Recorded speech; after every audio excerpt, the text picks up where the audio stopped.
दोस्तों, सबसे पहले मैं आपको बता दूं कि ये वीडियो किसी भी क्राइम या किसी को ऐसा करने की अनुमति नहीं देती जो हम आपको बताने जा रहे हैं, और आप लोग इस दुनिया से दूर ही रहे। ये नैरेशन सिर्फ आपको नॉलेज के लिए सुनाई जा रही है। तो चलिए आपको बताते हैं डार्क वेब क्या है।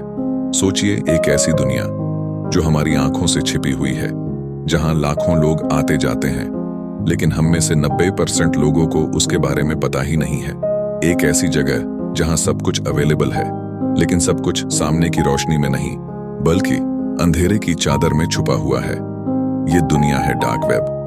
हाँ, आपने शायद इसका नाम पहली बार सुना होगा। कुछ लोग इसे क्राइम से जोड़ते हैं, कुछ इसे हैकर्स की दुनिया कहते हैं, तो कुछ को लगता है कि ये बस एक मूवी का इमेजिनेशन है। लेकिन हकीकत ये है कि डार्क वेब सचमुच एग्जिस्ट करता है, और इंटरनेट का एक ऐसा हिस्सा है जिसे हम नॉर्मल तरीके से नहीं देख सकते। और हाँ दोस्तों, सबसे पहले आपका स्वागत है मेरे चैनल लाइफ राइटर पर, जहां हम आपके लिए लाते हैं ऐसी स्टोरीज, ऐसी नॉलेज, ऐसी जानकारी जो आपकी थिंकिंग को नया पर्सपेक्टिव देती है। आज की ये ऑडियो बुक समरी पूरी तरह से डार्क वेब के बारे में है, और मैं आपको भरोसा दिलाता हूं कि अगर आप इसको अंत तक सुनेंगे तो आपको डार्क वेब के बारे में A to Z सब कुछ समझ आ जाएगा। अगर इस समरी से आपको कुछ नया जानने को मिले, अगर ये आपको हेल्पफुल लगे, तो प्लीज वीडियो को लाइक कीजिएगा, चैनल को सब्सक्राइब कीजिएगा और अपने दोस्तों के साथ शेयर भी कीजिएगा। अब वापस आते हैं डार्क वेब पर। तो सवाल ये है कि आखिर डार्क वेब है क्या? इंटरनेट को हम 3 हिस्सों में बांट सकते हैं।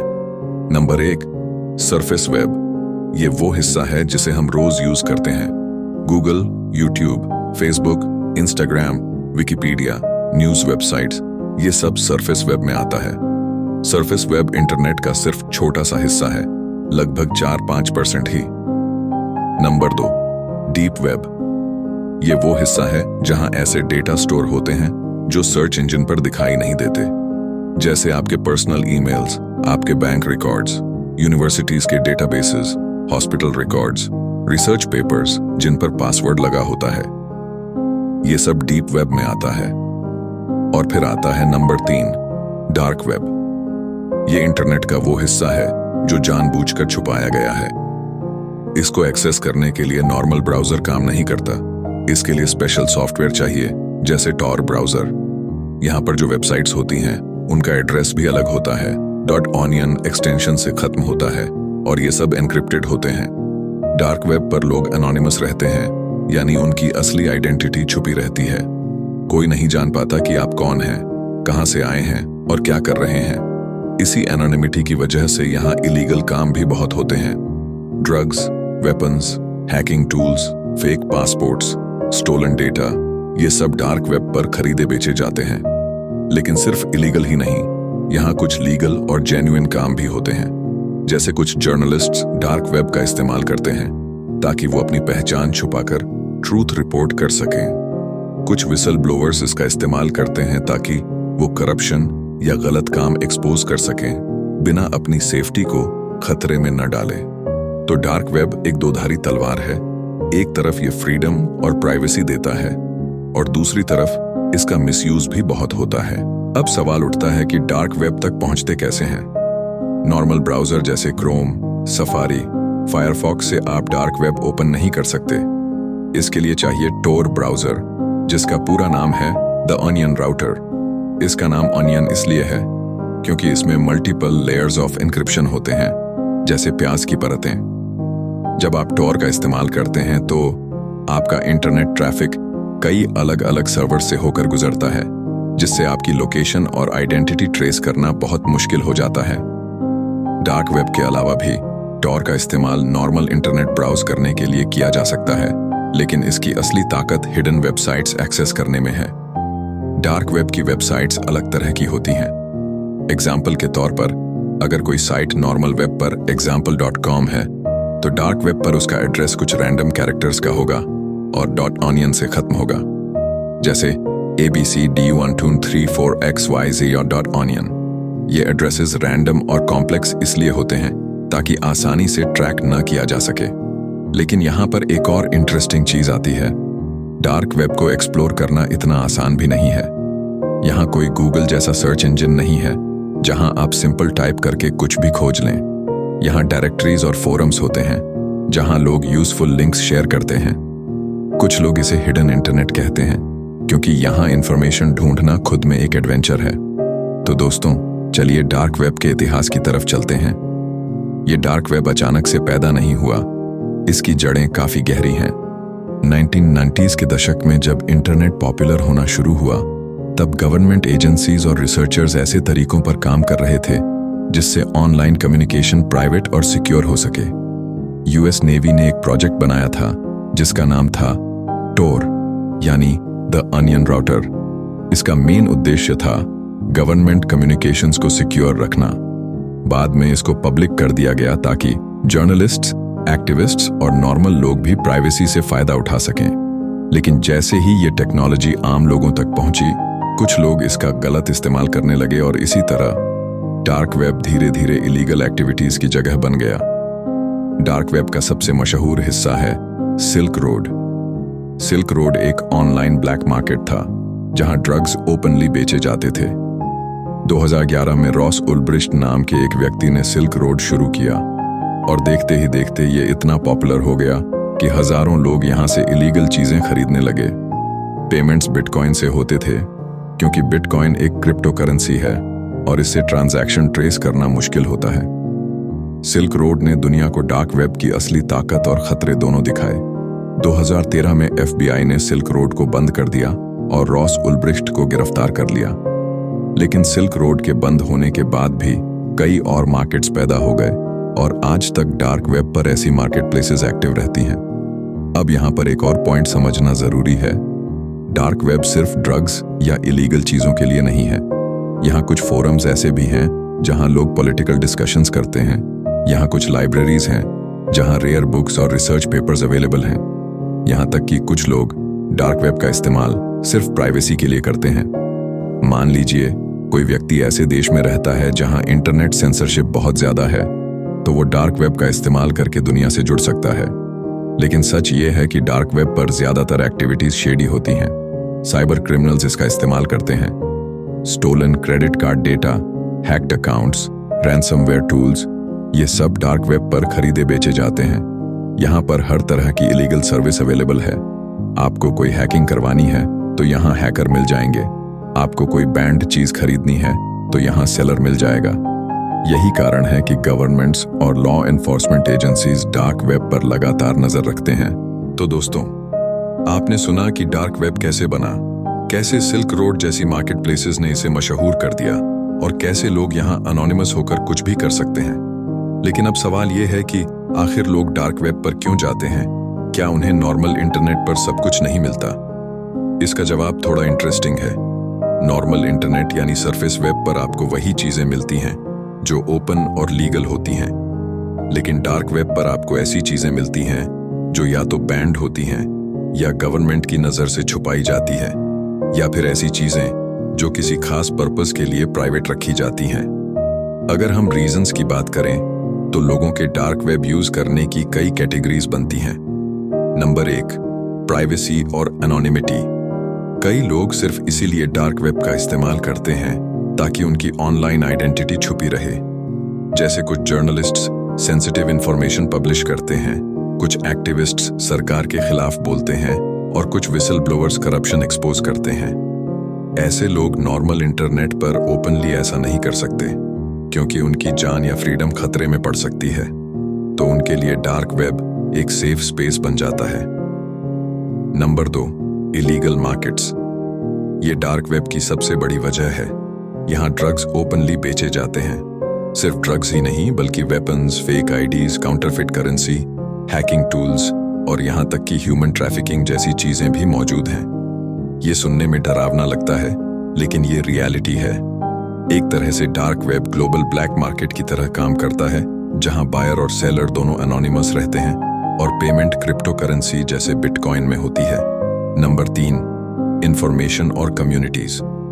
डार्क वेब पर ऐसे फोरम्स और कम्युनिटीज हैं जहां लोग सेंसिटिव टॉपिक्स पर खुलकर बात कर सकते हैं। जैसे कोई रेयर मेडिकल कंडीशन है, कोई कंट्रोवर्शियल पॉलिटिकल आइडियोलॉजी है या कोई ऐसा लाइफस्टाइल है जिस पर सोसाइटी ओपनली बात नहीं करती, तो ऐसे लोग डार्क वेब फोरम्स में एक दूसरे से कनेक्ट करते हैं। नंबर 4, रिसर्च और क्यूरियोसिटी। कई लोग सिर्फ एक्सप्लोर करने के लिए डार्क वेब पर जाते हैं। उन्हें लगता है कि ये एक मिस्टीरियस दुनिया है जहां हिडन सीक्रेट्स मिलेंगे। लेकिन क्यूरियोसिटी कभी कभी खतरे में भी बदल जाती है, क्योंकि डार्क वेब पर नेविगेट करना इतना सिंपल और सेफ नहीं है। अब बात करते हैं कि डार्क वेब का स्ट्रक्चर कैसा है। यहाँ पर भी वेबसाइट्स होती हैं, लेकिन जैसा मैंने पहले बताया, इनका एड्रेस .onion से खत्म होता है। एग्जाम्पल के तौर पर, अगर सरफेस वेब पर कोई वेबसाइट amazon.com है, तो डार्क वेब पर इसका कोई क्लोन या फेक वर्जन abcdxyz या 123.onion जैसा होगा। ये एड्रेसेस रैंडम होते हैं और इन्हें एक्सेस करने के लिए आपको टोर ब्राउजर चाहिए। डार्क वेब पर एक चीज और इंटरेस्टिंग है, यहाँ बहुत सारे स्कैम्स भी होते हैं। यानी आपको लगेगा कि आप कोई चीज खरीद रहे हैं, आपने बिटकॉइन भेज भी दिया, लेकिन सेलर कभी प्रोडक्ट डिलीवर नहीं करेगा, क्योंकि यहाँ कोई लीगल सिस्टम ही नहीं है, कोई पुलिस या कोर्ट नहीं है जहां आप कंप्लेंट कर सकें। इसलिए यहाँ ट्रस्ट बनाना मुश्किल होता है। इसी वजह से कुछ मार्केट प्लेसेस अपनी रेप्यूटेशन सिस्टम बनाती हैं, जैसे बायर्स और सेलर्स एक दूसरे को रेटिंग्स और रिव्यूज देते हैं, ताकि पता चले कौन जेन्युइन है और कौन स्कैमर है। दोस्तों, डार्क वेब की सबसे बड़ी बैकबोन है क्रिप्टो करेंसी। अगर क्रिप्टो करेंसी न होती तो शायद डार्क वेब इतना बड़ा न बनता। बिटकॉइन सबसे ज्यादा पॉपुलर है, लेकिन इसके अलावा भी कई क्रिप्टो करेंसीज यूज होती हैं, जैसे मोनेरो, इथीरियम, लाइटकॉइन। मोनेरो खास तौर पर इसलिए फेमस है क्योंकि ये ज्यादा प्राइवेट और अनट्रेसेबल ट्रांजैक्शंस देता है। क्रिप्टो करेंसी से पेमेंट करना आसान होता है क्योंकि इससे बायर और सेलर दोनों की आइडेंटिटी छुपी रहती है। लेकिन यहाँ एक और एंगल आता है, गवर्नमेंट एजेंसीज भी हाथ पर हाथ धरे नहीं बैठी हैं। वो भी डार्क वेब पर नजर रखती हैं और कई बार अंडरकवर ऑपरेशंस करती हैं, जैसे सिल्क रोड को FBI ने बस्ट किया था। इसके अलावा कई और मार्केट प्लेसेस भी बंद किए गए हैं। Law enforcement agencies dark web पर जाकर खुद को बायर या सेलर दिखाती हैं और फिर क्रिमिनल्स को ट्रैप करती हैं। अब चलिए थोड़ा डिटेल में देखते हैं कि डार्क वेब पर किस तरह की एक्टिविटीज होती हैं। ड्रग्स तो सबसे कॉमन है। यहाँ हर तरह की ड्रग अवेलेबल है, cocaine, heroin, ecstasy, LSD, मेथाम्फेटामिन, basically जो आप सोच सकते हैं सब कुछ। ये ड्रग्स वेंडर्स द्वारा दुनिया के किसी भी कोने से बेची जाती हैं और बायर्स इसे अपने घर तक मंगवा सकते हैं। डिलीवरी प्रोसेस में भी ट्रिक्स होती हैं ताकि पैकेज पकड़ा ना जाए। वेपन्स का भी बड़ा मार्केट है। गन्स, राइफल्स, एक्सप्लोजिव्स, ये सब इलीगल तरीके से डार्क वेब पर अवेलेबल होते हैं। हालांकि हर सेलर जेन्युइन नहीं होता, लेकिन फिर भी कई बार ये चीजें रियल में खरीदी बेची जाती हैं। स्टोलन डेटा भी डार्क वेब का बहुत बड़ा हिस्सा है। जैसे किसी कंपनी का डेटा हैक हो गया, मिलियंस ऑफ यूजर्स के ईमेल आईडीज और पासवर्ड्स लीक हो गए, तो हैकर्स इस डेटा को डार्क वेब पर बेचते हैं। Credit card details, bank logins, Netflix और स्पॉटिफाई अकाउंट्स सब डार्क वेब पर मिल जाते हैं। यही कारण है कि एक्सपर्ट्स बार बार कहते हैं कि कभी भी एक ही पासवर्ड अलग अलग वेबसाइट्स पर मत यूज करो। फेक आईडीज और डॉक्यूमेंट्स भी यहाँ मिलते हैं। Passport, driving licence, student ID, residence permit, ये सब फेक वर्जन्स डार्क वेब पर बिकते हैं। और सोचिए, ये सब इतनी प्रोफेशनल क्वालिटी में बनते हैं कि कभी कभी जेन्युइन लगते हैं। एक और डरावनी चीज है हैकिंग सर्विसेज। डार्क वेब पर आपको ऐसे हैकर्स मिलेंगे जो पैसे लेकर किसी का सोशल मीडिया अकाउंट हैक कर देंगे, किसी भी वेबसाइट को डाउन कर देंगे या किसी सिस्टम में मालवेयर डाल देंगे। ये सर्विसेज बहुत डिमांड में रहती हैं। डार्क वेब पर कुछ फोरम्स ऐसे भी हैं जो बिल्कुल डिस्टर्बिंग होते हैं। वहां लोग इलीगल कंटेंट शेयर करते हैं और यही वो जगह है जिसकी वजह से डार्क वेब को बहुत बैड रेप्यूटेशन मिलती है। लॉ एनफोर्समेंट एजेंसीज सबसे ज्यादा उन्हीं चीजों पर एक्शन लेती हैं। लेकिन जैसा मैंने पहले कहा, डार्क वेब सिर्फ बुरी चीजों से भरा नहीं है। यहाँ कुछ जेन्युइनली यूजफुल प्लेटफॉर्म्स भी हैं। एग्जाम्पल के तौर पर सिक्योर ड्रॉप एक ऐसा सिस्टम है जिसे कई न्यूज ऑर्गेनाइजेशंस यूज करती हैं ताकि विसल ब्लोअर्स सेफ तरीके से जानकारी शेयर कर सकें। एडवर्ड स्नोडन जैसे विसल ब्लोअर्स ने इसी तरह के सिस्टम्स का इस्तेमाल किया। इसी तरह कुछ कंट्रीज में जहां इंटरनेट पर हेवी सेंसरशिप है, वहां लोग डार्क वेब का इस्तेमाल करके सच तक पहुंचते हैं। अब यहाँ पर ऑडियंस के लिए एक छोटा सा पॉज लेते हैं। अगर आपको ये ऑडियो बुक समरी इंफॉर्मेटिव लग रही है और आपको सच में कुछ नया सीखने को मिल रहा है तो प्लीज इस वीडियो को लाइक करना मत भूलिए, चैनल लाइफ राइटर को सब्सक्राइब कीजिए और बेल आइकॉन प्रेस कर दीजिए ताकि अगले पार्ट्स और भी जल्दी आपके पास पहुंचे। आपका सपोर्ट ही मुझे मोटिवेट करता है ऐसे डिटेल्ड कंटेंट लाने के लिए। अब चलते हैं डार्क वेब के डेंजर्स पर। अगर कोई व्यक्ति बिना सोचे समझे डार्क वेब पर चला जाए तो उसके लिए बहुत रिस्क है। पहला रिस्क है मालवेयर और वायरसेस। डार्क वेब पर कई वेबसाइट्स ऐसी होती हैं जो आपके सिस्टम में मालवेयर डाल देती हैं। अगर आप गलती से कोई सस्पिशियस फाइल डाउनलोड कर लें तो आपका कंप्यूटर हैक हो सकता है। दूसरा रिस्क है स्कैम्स। जैसा मैंने पहले बताया, यहाँ बहुत सारे सेलर्स फेक होते हैं। आप पेमेंट करते हैं लेकिन आपको प्रोडक्ट नहीं मिलता। तीसरा रिस्क है लॉ एनफोर्समेंट। अगर आप किसी इलीगल एक्टिविटी में फंस जाते हैं तो आपको जेल तक जाना पड़ सकता है। कई देशों में डार्क वेब से जुड़ी एक्टिविटीज पर सख्त लॉज बने हुए हैं। तो डार्क वेब पर क्यूरियोसिटी में एक्सप्लोर करना और इलीगल कामों में इन्वॉल्व होना दोनों बहुत अलग चीजें हैं। एक्सप्लोरेशन लिमिटेड और सेफ हो सकता है लेकिन इलीगल कामों में पड़ना बहुत खतरनाक है। अब जरा एक अलग एंगल से सोचते हैं। अगर डार्क वेब इतना डेंजरस और इलीगल एक्टिविटीज से भरा है तो आखिर इसमें लोगों को इतनी क्यूरियोसिटी क्यों होती है? एक रीजन ये है कि इंसान हमेशा अननोन चीजों को एक्सप्लोर करना चाहता है। जब हमें यह सुनाई देता है कि कहीं एक ऐसी दुनिया है जो हिडन है, मिस्टीरियस है, तो ऑटोमेटिकली हमारी माइंड में एक्साइटमेंट पैदा होती है। हम सोचते हैं कि शायद वहां कोई ऐसे सीक्रेट्स होंगे जो हमें नॉर्मल दुनिया में कभी नहीं मिल सकते। डार्क वेब की यही मिस्ट्री लोगों को खींचती है।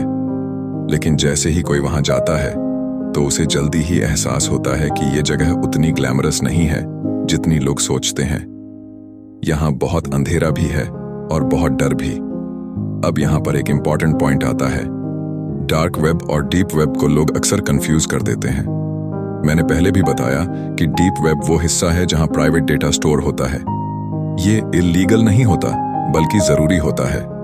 जैसे आपके जीमेल इनबॉक्स का डेटा डीप वेब में आता है, कोई भी सर्च इंजन उसे इंडेक्स नहीं कर सकता क्योंकि वो पासवर्ड प्रोटेक्टेड है। उसी तरह online banking, private medical records, universities की रिसर्च फाइल्स, ये सब डीप वेब का हिस्सा हैं। लेकिन डीप वेब और डार्क वेब अलग हैं। डीप वेब को आप नॉर्मल ब्राउजर से एक्सेस कर सकते हैं अगर आपके पास लॉगिन क्रेडेंशियल्स हों। डार्क वेब को आप नॉर्मल ब्राउजर से एक्सेस ही नहीं कर सकते, उसके लिए टॉर जैसा सॉफ्टवेयर जरूरी है। डार्क वेब के बारे में एक और मिसकंसेप्शन है कि ये सिर्फ क्रिमिनल्स के लिए है। सच ये है कि डार्क वेब का अस्तित्व एक बड़ी वजह से है प्राइवेसी और फ्रीडम ऑफ स्पीच। इमेजिन कीजिए कि आप ऐसे देश में रहते हैं जहां इंटरनेट पर सेंसरशिप है, जहां गवर्नमेंट हर चीज मॉनिटर करती है। वहां अगर आप कोई ऐसी बात करना चाहें जो सरकार के खिलाफ हो तो नॉर्मल इंटरनेट पर वो संभव नहीं है। डार्क वेब ऐसे लोगों को एक प्लेटफॉर्म देता है जहां वो अपने विचार शेयर कर सकते हैं बिना डर के। एडवर्ड स्नोडन का नाम आपने जरूर सुना होगा। उन्होंने यूएस गवर्नमेंट की सर्वेलेंस एक्टिविटीज एक्सपोज की थीं। अगर ऐसे लोग होते जिन्हें अपनी आइडेंटिटी छुपानी होती तो डार्क वेब और टूल्स जैसे टॉर उनके लिए बहुत वैल्यूएबल होते। कई बार सच बाहर लाने के लिए एनोनिमिटी बहुत जरूरी हो जाती है। तो चलिए थोड़ा टेक्निकल एंगल भी समझते हैं। टॉर ब्राउजर कैसे काम करता है? जब आप नॉर्मल इंटरनेट यूज करते हैं तो आपका डेटा सीधे सर्वर तक जाता है और सर्वर आपको रिस्पॉन्स भेजता है। लेकिन टॉर नेटवर्क में आपका डेटा कई लेयर से गुजरता है। मान लीजिए आप किसी .onion साइट को ओपन करते हैं तो आपका रिक्वेस्ट पहले एक रिले सर्वर तक जाता है, फिर वहां से दूसरे रिले तक और फिर तीसरे रिले तक और फाइनली डेस्टिनेशन तक। हर रिले को सिर्फ इतना पता होता है कि डेटा आगे कहां भेजना है, लेकिन उसे ये नहीं पता कि डेटा ओरिजिनली कहां से आया। इसी वजह से आपकी आइडेंटिटी ट्रेस करना लगभग इम्पॉसिबल हो जाता है। यही मल्टीपल लेयर्स एन्क्रिप्शन का मतलब है और इसी वजह से इसे ऑनियन रूटिंग कहा जाता है। टॉर के अलावा भी कुछ और टेक्नोलॉजीज हैं जैसे I2P और फ्रीनेट, लेकिन सबसे पॉपुलर और वाइडली यूज्ड यही है। अब डार्क वेब के साथ एक और चीज क्लोजली जुड़ी है, फियर और मिथ्स। कई लोग डार्क वेब को ऐसे इमेजिन करते हैं जैसे कोई हॉरर मूवी का सेट हो। कहीं रेड रूम्स हैं जहां लाइव टॉर्चर स्ट्रीम्स होते हैं, कहीं ऐसे हैकर्स बैठे हैं जो आपके कंप्यूटर को सेकंड्स में हैक कर लेंगे। अब सच ये है कि इन मिथ्स में से कुछ हद तक सच्चाई है और कुछ एग्जैजरेशंस हैं। रेड रूम्स का कॉन्सेप्ट बहुत बार सुना जाता है। कहा जाता है कि ये ऐसी जगहें हैं जहां लोग लाइव टॉर्चर वीडियोस स्ट्रीम करते हैं और लोग उन्हें देखने के लिए पैसे देते हैं। लेकिन जब एक्सपर्ट्स ने इन्वेस्टिगेट किया तो पता चला कि ज्यादातर रेड रूम लिंक्स स्कैम्स होते हैं। यानी कोई साइट आपको प्रॉमिस करेगी कि यहां लाइव शो होगा, लेकिन जब आप पैसा देंगे तो आपको कुछ नहीं मिलेगा। फिर भी पॉसिबिलिटी पूरी तरह से डिनाई नहीं की जा सकती कि कहीं ऐसी डिस्टर्बिंग चीजें एग्जिस्ट न करती हों। हैकर्स की बात करें तो हाँ, डार्क वेब हैकर्स का एक बड़ा हब है, लेकिन हर हैकर सुपर जीनियस नहीं होता। यहाँ छोटे मोटे हैकर्स भी होते हैं जो बेसिक सर्विसेज ऑफर करते हैं, जैसे किसी का सोशल मीडिया अकाउंट हैक करना या किसी की ईमेल आईडी क्रैक करना। बड़े लेवल के हैकर्स भी होते हैं जो कॉर्पोरेट या गवर्नमेंट सिस्टम्स हैक करते हैं। लेकिन आम यूजर को अगर लगे कि बस डार्क वेब पर जाते ही कोई उसे हैक कर लेगा, तो ये सच नहीं है। हैक होने का रिस्क तब ज्यादा होता है जब आप खुद केयरलेस हों, जैसे सस्पिशियस लिंक्स क्लिक करना या अननोन फाइल्स डाउनलोड करना। डार्क वेब की एक और बड़ी रियलिटी है ट्रस्ट और रेप्यूटेशन सिस्टम। क्योंकि यहाँ कोई ऑफिशियल लॉ या रेगुलेशन नहीं है, तो लोगों ने खुद ही अपने रूल्स बनाए हैं। मार्केट प्लेसेस और फोरम्स पर बायर्स और सेलर्स एक दूसरे को रेट करते हैं। अगर किसी सेलर की रेटिंग हाई है तो लोग उस पर ज्यादा ट्रस्ट करते हैं। अगर किसी की रेटिंग लो है तो लोग उससे डील करने से बचते हैं।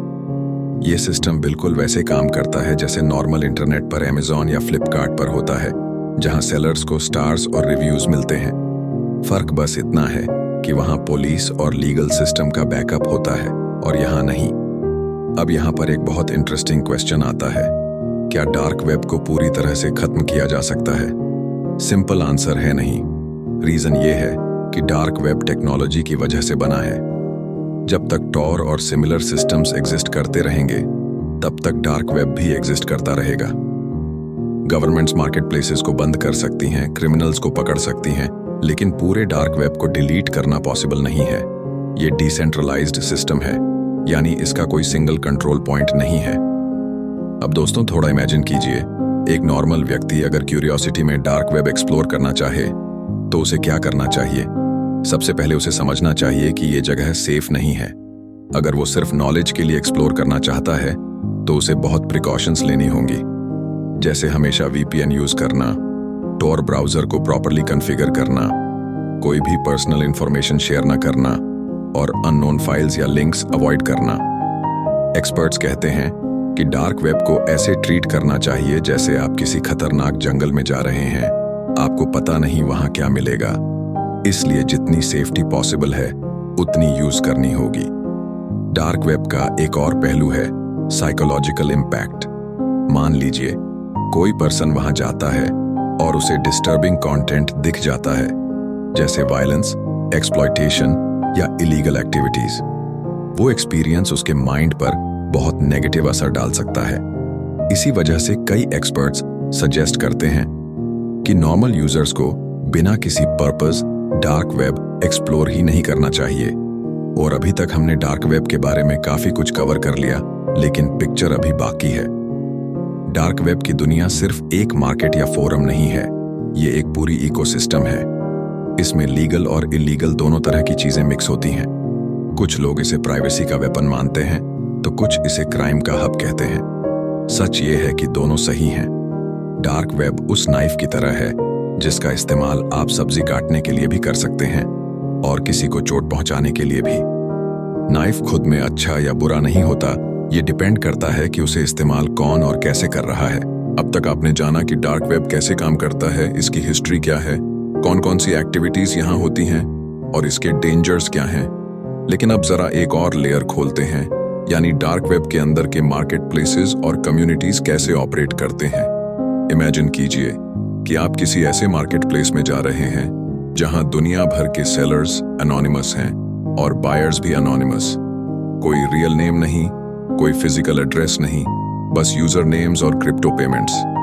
ये मार्केट प्लेस बिल्कुल उसी तरह ऑपरेट करती है जैसे अमेज़न या फ्लिपकार्ट।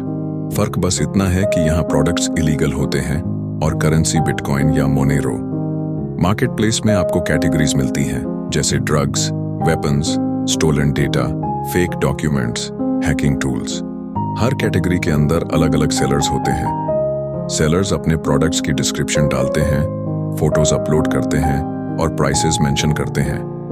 बायर्स सेलर्स को रेट और रिव्यू करते हैं ताकि बाकी लोग जान सकें कि सेलर ट्रस्टवर्दी है या नहीं।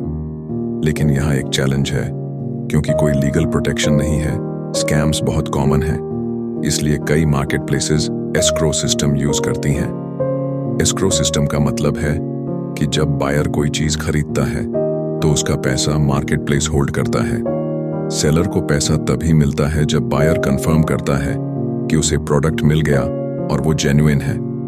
इससे स्कैम्स कम होते हैं और ट्रस्ट बढ़ता है। लेकिन फिर भी कभी कभी मार्केट प्लेसेस खुद डिसअपीयर हो जाती हैं पैसे लेकर। इसे एग्जिट स्कैम कहते हैं, यानी मार्केट प्लेस ओनर्स खुद ही अपने यूजर्स को लूट कर लेते हैं और अचानक गायब हो जाते हैं। डार्क वेब पर कम्युनिटीज भी बहुत एक्टिव हैं। फोरम्स होते हैं जहां लोग हैकिंग टेक्निक्स डिस्कस करते हैं, ड्रग रेसिपीज शेयर करते हैं या फिर कोई इलीगल एक्टिविटी प्लान करते हैं। लेकिन कुछ फोरम्स ऐसे भी होते हैं जो नॉलेज शेयरिंग और फ्रीडम ऑफ स्पीच के लिए बने होते हैं। जैसे कुछ फोरम्स पॉलिटिकल डिस्कशंस के लिए डेडिकेटेड होते हैं, कुछ प्राइवेसी टूल्स और साइबर सिक्योरिटी पर फोकस करते हैं। अब चलिए क्रिप्टो करेंसीज पर थोड़ा और डीप डाइव करते हैं। बिटकॉइन की शुरुआत 2009 में हुई थी और ये एक डिसेंट्रलाइज्ड करेंसी है। मतलब इसे कोई गवर्नमेंट या बैंक कंट्रोल नहीं करता।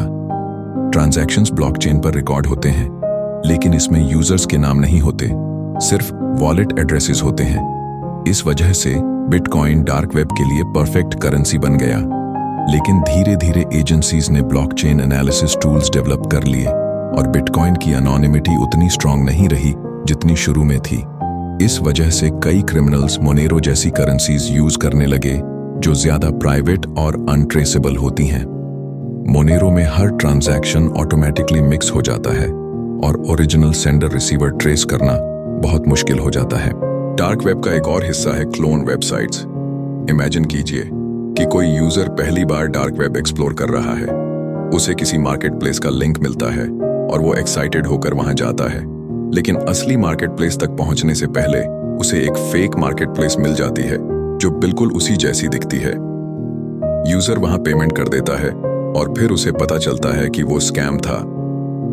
डार्क वेब में ऐसे क्लोन्स बहुत कॉमन हैं और इन्हें पहचानना काफी मुश्किल होता है। अब थोड़ा सा बात करते हैं लॉ एनफोर्समेंट एजेंसीज के स्ट्रेटजीज की। एजेंसीज डार्क वेब को कंटिन्यूअसली मॉनिटर करती हैं। वो अंडरकवर बायर्स बनकर मार्केट प्लेसेस में जाते हैं, सेलर्स से डील करते हैं और फिर उनकी आइडेंटिटी ट्रेस करने की कोशिश करते हैं। कई बार एजेंसीज पूरे मार्केट प्लेस को टेक डाउन कर देती हैं और थाउजेंड्स ऑफ यूजर्स को पकड़ लेती हैं। यूरोपोल और एफबीआई ने कई बड़ी ऑपरेशंस किए हैं जहां उन्होंने ड्रग्स, वेपन्स और हैकिंग सर्विसेज बेचने वाले नेटवर्क्स को खत्म किया। लेकिन जैसा मैंने पहले कहा, डार्क वेब पूरी तरह खत्म नहीं हो सकता। एक मार्केट प्लेस बंद होती है तो दूसरी खुल जाती है। डार्क वेब पर एक और इंटरेस्टिंग चीज है लीक साइट्स। जब हैकर्स किसी कंपनी का डेटा चुरा लेते हैं तो वो उसे लीक साइट्स पर डाल देते हैं। कई बार हैकर्स ये डेटा फ्री में डालते हैं ताकि अपनी स्किल्स दिखा सकें और कई बार वो इसे बेचते हैं। इमेजिन कीजिए कि किसी बैंक का मिलियंस ऑफ यूजर्स का डेटा डार्क वेब पर आ गया। इसका मतलब है कि उन यूजर्स के email IDs, phone numbers, passwords और शायद उनके फाइनेंशियल डिटेल्स अब पूरी दुनिया के क्रिमिनल्स के हाथों में हैं। ये data phishing attacks, identity theft और कई क्राइम्स में यूज किया जा सकता है। डार्क वेब पर कुछ लोग क्यूरियोसिटी में जाते हैं और फिर खुद को ऐसी जगह पर पाते हैं जहां से निकलना मुश्किल हो जाता है। एक बार अगर आप किसी इलीगल एक्टिविटी में फंस गए तो बाहर निकलना आसान नहीं होता। यही वजह है कि एक्सपर्ट्स हमेशा कहते हैं curiosity is fine but never cross the line. अब दोस्तों, थोड़ा इमेजिन करते हैं फ्यूचर सिनेरियो। टेक्नोलॉजी हर दिन बदल रही है। एआई, ब्लॉकचेन और न्यू एन्क्रिप्शन मेथड्स लगातार एडवांस हो रही हैं। इसका मतलब ये है कि डार्क वेब भी इवॉल्व करेगा। क्रिमिनल्स और ज्यादा स्मार्ट होंगे, और लॉ एनफोर्समेंट एजेंसीज भी और एडवांस टूल्स लाएंगी। ये एक नेवर एंडिंग रेस है। डार्क वेब के बारे में एक और सरप्राइजिंग फैक्ट ये है कि यहाँ बुक्स और लाइब्रेरीज भी अवेलेबल हैं। रेयर किताबें, band books, sensitive research papers, ये सब लोग डार्क वेब लाइब्रेरीज से डाउनलोड करते हैं। कई बार स्टूडेंट्स और रिसर्चर्स ऐसे पेपर्स एक्सेस करने के लिए डार्क वेब यूज करते हैं जो नॉर्मल इंटरनेट पर अवेलेबल नहीं होते। तो दोस्तों, अब मैं आपको एक रियल लाइफ स्टोरी सुनाता हूं। 2017 में FBI और यूरोपोल ने मिलकर ऑपरेशन बेयोनेट चलाया। इस ऑपरेशन में उन्होंने 2 सबसे बड़े डार्क वेब मार्केट प्लेसेस को बंद कर दिया, अल्फाबे और हंसा। अल्फाबे एक टाइम पर सिल्क रोड से भी बड़ा मार्केट प्लेस बन चुका था। यहाँ लाखों यूजर्स एक्टिव थे और हर तरह की इलीगल चीज बेची जा रही थी। FBI ने पहले अल्फाबे को शट डाउन किया, लेकिन यूजर्स तुरंत हंसा मार्केट प्लेस पर चले गए। एजेंसीज ने पहले से ही हंसा को कंट्रोल कर लिया था, यानी वो सीक्रेटली उस मार्केट प्लेस को चला रहे थे। जैसे ही अल्फाबे यूजर्स हंसा पर माइग्रेट हुए, एजेंसीज ने थाउजेंड्स ऑफ बायर्स और सेलर्स की जानकारी कलेक्ट कर ली और उन्हें अरेस्ट किया। ये ऑपरेशन डार्क वेब हिस्ट्री का एक बहुत बड़ा टर्निंग पॉइंट था। इससे एक बात क्लियर हो जाती है कि चाहे डार्क वेब कितना भी अनोनिमस क्यों ना हो, अगर आप इलीगल कामों में शामिल हैं तो कभी ना कभी पकड़े जा सकते हैं। एजेंसीज पेशेंस और स्मार्टनेस से काम करती हैं और क्रिमिनल्स को ट्रैप कर लेती हैं। लेकिन दूसरी तरफ dark web genuine privacy seekers के लिए भी जरूरी है। कुछ लोग कहते हैं कि अगर डार्क वेब ना होता तो ऑथोरिटेरियन रिजीम्स के खिलाफ आवाज उठाना ऑलमोस्ट इम्पॉसिबल हो जाता। इसीलिए डार्क वेब को पूरी तरह बैड कहना भी गलत है। ये उस फायर की तरह है जो खाना पकाने में भी काम आती है और डिस्ट्रक्शन में भी। तो दोस्तों, आप देख रहे हो कि डार्क वेब की दुनिया कितनी कॉम्प्लेक्स है। एक तरफ यहाँ मार्केट प्लेसेस हैं, दूसरी तरफ फोरम्स और कम्युनिटीज, और बीच में हमेशा एजेंसीज की नजर भी बनी रहती है। लेकिन अब जरा सोचिए, अगर कोई नया यूजर क्यूरियोसिटी में डार्क वेब एक्सप्लोर करना चाहता है तो उसके लिए सबसे पहला सवाल यही होगा, क्या ये सेफ है? और ऑनेस्ट आंसर है, बिल्कुल नहीं। अगर आप केयरलेस हैं। डार्क वेब एक्सप्लोर करने के लिए कुछ बेसिक प्रिकॉशंस जरूरी हैं। नंबर 1, हमेशा VPN यूज करना चाहिए। VPN आपके इंटरनेट ट्रैफिक को एन्क्रिप्ट कर देता है और आपकी लोकेशन मास्क कर देता है। नंबर 2, टोर ब्राउजर का यूज करना, लेकिन उसे प्रॉपर्ली कॉन्फ़िगर करके। सिर्फ डाउनलोड करके ओपन कर लेना सेफ नहीं है। नंबर 3, कभी भी पर्सनल डिटेल्स शेयर नहीं करनी चाहिए। अपना असली नाम, ईमेल, फोन नंबर या कोई भी आइडेंटिफाइबल चीज वहां रिवील करना बहुत बड़ा रिस्क है। नंबर 4, सस्पिशियस लिंक्स और डाउनलोड से बचना चाहिए। कई बार साइट्स आपको फ्री कंटेंट देने का प्रॉमिस करती हैं, लेकिन असल में मालवेयर दे देती हैं। डार्क वेब पर सबसे कॉमन ट्रैप्स में से एक है फिशिंग साइट्स। इमेजिन कीजिए कि आपको कोई लिंक मिला किसी बड़े मार्केट प्लेस का, लेकिन वो असली साइट नहीं है, बल्कि फेक वर्जन है। आप लॉग इन करते हैं और आपका यूजर नेम पासवर्ड चोरी हो जाता है। इसे फिशिंग कहते हैं। ये बिल्कुल वैसे ही है जैसे सरफेस वेब पर फेक बैंकिंग साइट्स होती हैं जो यूजर्स को ट्रिक करके उनका डेटा ले लेती हैं। डार्क वेब पर भी ये टेक्निक बहुत इस्तेमाल होती है। अब एक और बात समझिए, क्यूरियोसिटी ठीक है, नॉलेज लेना भी ठीक है, लेकिन इलीगल काम करना बिल्कुल भी ठीक नहीं है। कई लोग सोचते हैं कि डार्क वेब अनोनिमस है तो वो बच जाएंगे, लेकिन सच ये है कि एजेंसीज सोफिस्टिकेटेड टूल्स यूज करती हैं। वो IP लीक्स, मेटा डेटा और बिहेवियरल पैटर्न्स को ट्रेस करके यूजर्स तक पहुंच जाती हैं। कई हैकर्स और ड्रग डीलर्स यही सोचते थे कि वो पकड़े नहीं जाएंगे, लेकिन आज वो जेल में हैं। डार्क वेब की एक और इंटरेस्टिंग रियलिटी है उसकी इकोनॉमी। यहाँ की इकोनॉमी पूरी तरह क्रिप्टो करेंसीज पर बेस्ड है, और ये इकोनॉमी सरप्राइजिंग तरीके से बहुत ऑर्गेनाइज्ड भी है। सेलर्स अपने प्रोडक्ट्स को प्रोफेशनली एडवर्टाइज करते हैं, फोटोज डालते हैं, डिस्क्रिप्शन लिखते हैं और कस्टमर सपोर्ट तक प्रोवाइड करते हैं। बायर्स रिव्यू लिखते हैं और डिस्प्यूट्स रिजॉल्व करने के लिए मॉडरेटर्स भी होते हैं। ये सब सुनकर लगता है कि ये कोई लीगल ई-कॉमर्स साइट है, लेकिन फर्क बस इतना है कि प्रोडक्ट्स इलीगल हैं। डार्क वेब की इकोनॉमी इतनी बड़ी है कि रिसर्चर्स ने इसका annual turnover billions of dollars estimate किया है।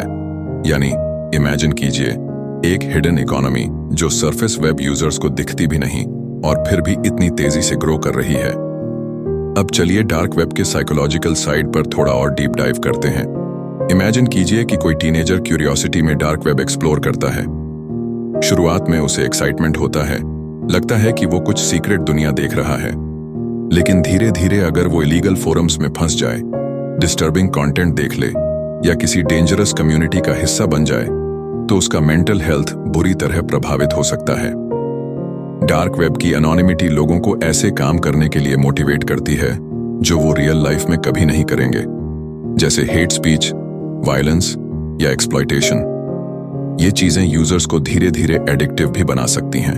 डार्क वेब का एक और एंगल है कॉन्स्पिरेसी थ्योरीज और मिस इन्फॉर्मेशन। यहाँ फोरम्स पर लोग अक्सर ऐसी बातें शेयर करते हैं जिनका रियल लाइफ में कोई प्रूफ नहीं होता, जैसे secret government projects, alien contacts, hidden societies. अब ये सब सच हैं या झूठ, ये अलग बात है, लेकिन यूजर्स अक्सर इन फोरम्स में इतना इन्वॉल्व हो जाते हैं कि उन्हें हर चीज कॉन्स्पिरेसी लगने लगती है। यही वजह है कि कई एक्सपर्ट्स कहते हैं कि डार्क वेब सिर्फ इलीगल एक्टिविटीज के लिए ही खतरनाक नहीं है, बल्कि ये लोगों की सोच और परसेप्शन को भी डीपली इम्पैक्ट कर सकता है। अब दोस्तों, थोड़ा बात करते हैं साइबर सिक्योरिटी एक्सपर्ट्स के नजरिए से। एक्सपर्ट्स कहते हैं कि डार्क वेब को कंप्लीटली रोकना इम्पॉसिबल है, लेकिन इसके रिस्क्स को मैनेज किया जा सकता है। जैसे कंपनीज अपने डेटा ब्रीचेस को ट्रैक करने के लिए dark web monitoring tools use करती हैं। अगर किसी कंपनी का डेटा हैक होकर डार्क वेब पर बिक रहा है तो ये टूल्स तुरंत अलर्ट कर देते हैं। इससे कंपनीज जल्दी एक्शन लेकर अपने यूजर्स को प्रोटेक्ट कर सकती हैं। इंडिविजुअल लेवल पर भी डार्क वेब अवेयरनेस बहुत जरूरी है।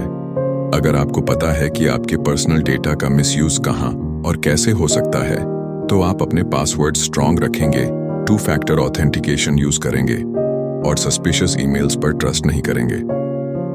डार्क वेब से जुड़ी एक और दिलचस्प चीज है उसका कल्चर। यहाँ का कल्चर पूरी तरह ट्रस्ट और एनोनिमिटी पर बेस्ड है। यूजर्स एक दूसरे को कभी फेस टू फेस नहीं देखते, कभी रियल आइडेंटिटी शेयर नहीं करते, फिर भी ट्रांजैक्शंस होते हैं, डील्स होती हैं और कम्युनिटीज बनती हैं। ये कल्चर दिखाता है कि कैसे ह्यूमंस बिना किसी ऑफिशियल सिस्टम के भी अपनी पैरेलल दुनिया बना सकते हैं। लेकिन इस कल्चर का डार्क साइड भी है। कई बार यूजर्स इतनी एनोनिमिटी में खो जाते हैं कि उन्हें लगता है कि उनके एक्शंस के कॉन्सिक्वेंसेस नहीं होंगे। यही सोच उन्हें क्राइम्स की तरफ धकेल देती है और यहीं एजेंसीज अपना काम करती हैं। वो ऐसे लोगों को ट्रैप करके दिखाती हैं कि कॉन्सिक्वेंसेस हमेशा होते हैं। डार्क वेब पर एक और चीज बहुत कॉमन है, लीक्ड क्रेडेंशियल्स। शायद आपको पता ना हो, लेकिन आपके ईमेल आईडी और पासवर्ड पहले ही डार्क वेब पर अवेलेबल हो सकते हैं। कई बार जब बड़ी कंपनीज हैक होती हैं तो उनका डेटा मिलियंस ऑफ यूजर्स का डार्क वेब पर बेच दिया जाता है। साइबर सिक्योरिटी रिसर्चर्स कहते हैं कि हर इंटरनेट यूजर का डेटा कम से कम एक बार डार्क वेब पर लीक हो चुका है। यही कारण है कि हमेशा स्ट्रॉन्ग और यूनिक पासवर्ड्स यूज करने चाहिए। अब एक हाइपोथेटिकल एग्जांपल लेते हैं।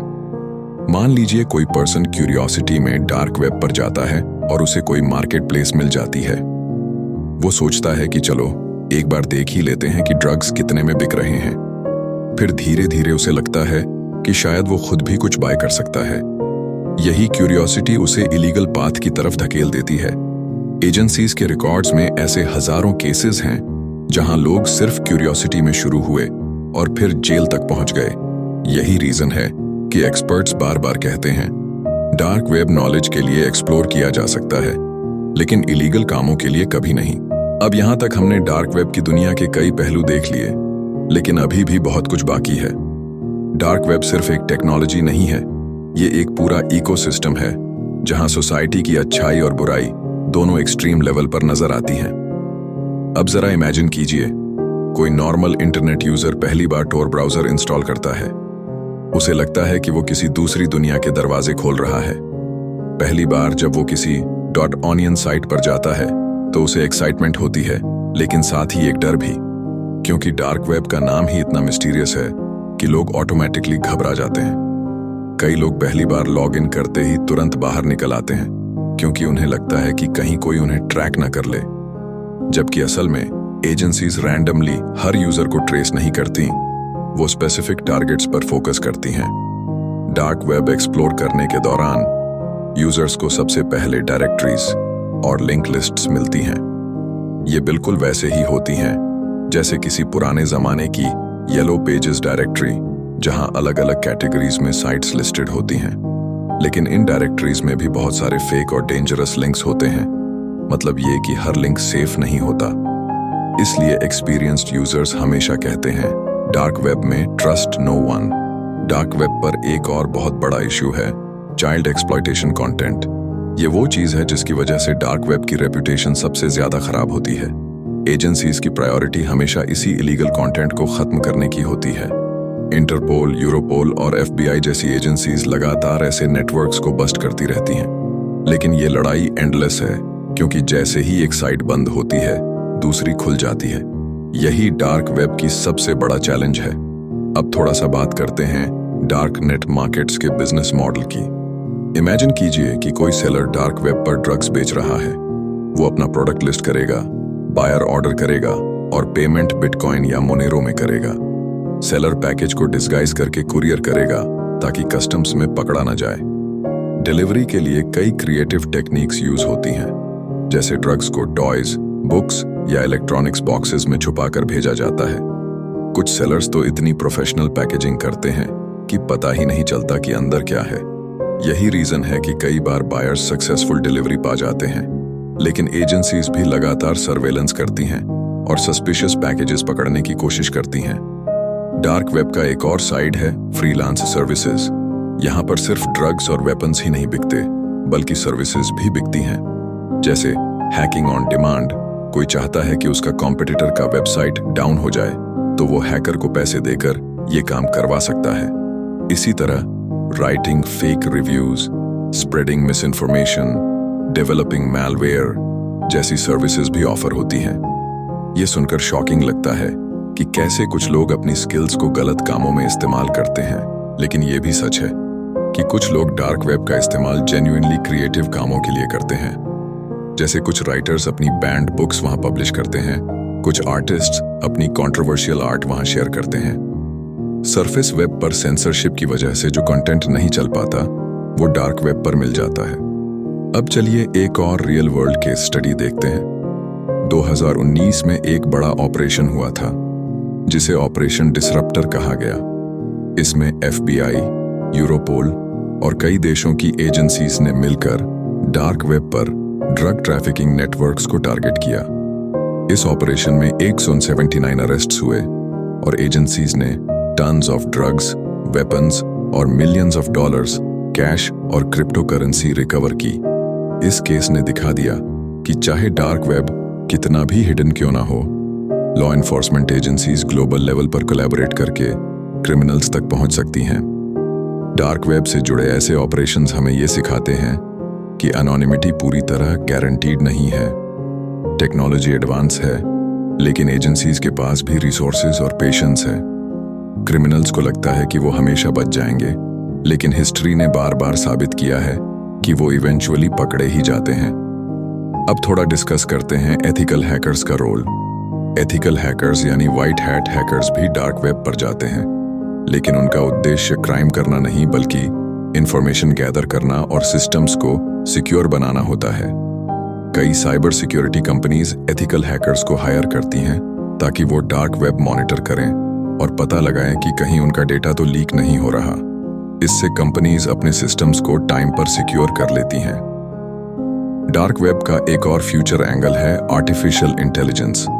इमेजिन कीजिए कि AI tools dark web forums और मार्केट प्लेसेस को एनालाइज करके ऑटोमेटिकली सस्पिशियस एक्टिविटीज डिटेक्ट करें।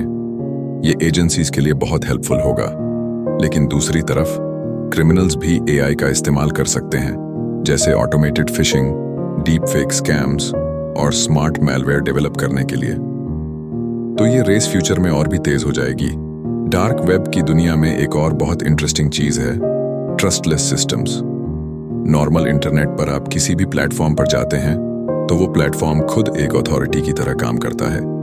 लेकिन डार्क वेब में लोग ऐसी टेक्नोलॉजीज यूज कर रहे हैं जहां मिडलमैन ही नहीं होता, जैसे डिसेंट्रलाइज्ड मार्केटप्लेसेस जो ब्लॉकचेन पर बने होते हैं। यहाँ बायर्स और सेलर्स डायरेक्टली इंटरैक्ट करते हैं और स्मार्ट कॉन्ट्रैक्ट्स ट्रांजैक्शंस हैंडल करते हैं। एजेंसीज के लिए ऐसे सिस्टम्स को टारगेट करना और भी मुश्किल हो जाता है, लेकिन फिर भी एक्सपर्ट्स कहते हैं कि चाहे टेक्नोलॉजी कितनी भी एडवांस हो जाए, क्राइम का पूरी तरह एंड होना पॉसिबल नहीं है। क्राइम सोसाइटी का हिस्सा है और इंटरनेट ने उसे बस नया प्लेटफॉर्म दे दिया है। डार्क वेब उसी का मॉडर्न रूप है। तो दोस्तों, अगर हम पूरा पिक्चर देखें तो डार्क वेब एक डबल एज्ड स्वॉर्ड है।